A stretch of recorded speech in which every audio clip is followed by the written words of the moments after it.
വിൻ്ററിൽ തണുത്ത് വിറച്ച് ഓഫീസിലിരിക്കുകയാണ് കേട്ടോ. അപ്പോൾ വിചാരിച്ചു ഒരു രസം കുടിച്ചാലോ എന്ന്. വീട്ടിൽ പോയിട്ട് വേണം ടക്കുന്നൊരു രസം ഉണ്ടാക്കാൻ. ബീട്രൂട്ട് രസം തന്നെ ആക്കാം, ഒന്ന് ഡിഫറെൻ്റ് ആയിക്കോട്ടെ.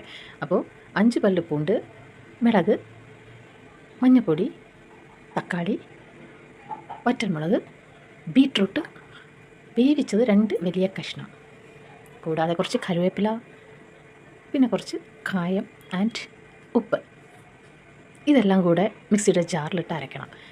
ഇപ്പോൾ പൂണ്ടിടണ്ട കേട്ടോ, ഐ മീൻ ഗാർലിക്, വെളുത്തുള്ളി ഇപ്പോൾ ഇടേണ്ട ആവശ്യമില്ല. ഇപ്പോൾ ഇതരച്ച് ഒരു പേസ്റ്റ് രൂപത്തിലായതിനു ശേഷം നമുക്ക് ഗാർലിക് ഇട്ടിട്ട് ഒരു ഡർ അല്ലെങ്കിൽ 2 ഡർ ആക്കി കൊടുത്താൽ മതിയാകും. ഗാർലിക് അങ്ങനെ കിടക്കുമ്പോഴാണ് അതിൻ്റെ ഒരു സ്വാദ്. ഒന്ന് ചതഞ്ഞാൽ മാത്രം മതി. ഇനി നമുക്ക് പൂണ്ടിട്ട് കൊടുക്കാം. ജസ്റ്റ് 2 ഡറിന് ശേഷം ഒരു കടായിൽ കടുക് വറുത്ത് അതിന് ശേഷം ആ മിക്സ്ചർ ഇതിലേക്കിട്ട് സ്ലൈറ്റായിട്ടൊന്ന് വാട്ടിയെടുക്കണം, ഉപ്പും കൂടെ ഇട്ടിട്ട്. ഇപ്പോൾ കണ്ടോ നമ്മുടെ ഗാർലിക് ഇങ്ങനെയാണുള്ളതെന്ന്. ഇങ്ങനെയാണ് ഗാർലിക് കിടക്കേണ്ടത്. ഒരു ചതഞ്ഞ രീതിയിലാണ് ഉണ്ടാവേണ്ടത്, അരയേണ്ട ആവശ്യമില്ല കേട്ടോ. അപ്പോൾ ഇത്രയും ഇട്ടതിന് ശേഷം ഞാനിവിടെ യൂസ് ചെയ്യുന്നത് പുളീൻ്റെ പേസ്റ്റാണ് കേട്ടോ. പുളീൻ്റെ പേസ്റ്റാണ് എനിക്ക് ഈസി ആയിട്ടുണ്ടായിരുന്നത്, അതുകൊണ്ട് ഞാൻ പുളിയുടെ പേസ്റ്റാണ് ഞാൻ യൂസ് ചെയ്തത്. ഇനി ഇതിലേക്ക് വെള്ളം, ആ മിക്സിയുടെ ജാറിൽ തന്നെ നിറയെ വെള്ളം ഒഴിച്ച് ഞാൻ അതിലേക്ക് ആഡ് ചെയ്ത് കൊടുത്തു. നന്നായി തിളച്ച് വരുമ്പോൾ കുറച്ച് ശർക്കര.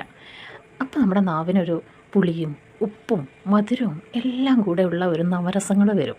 മാത്രമല്ല നല്ലൊരു ആരോഗ്യത്തിന് ഔഷധ ഗുണമുള്ള ഒരു രസമാണ് ഇത്, ബീട്രൂട്ട് രസം. അപ്പോൾ നിങ്ങൾക്കും ഇത് ഈസി ആയിട്ട് ട്രൈ ചെയ്യാവുന്നതാണ്.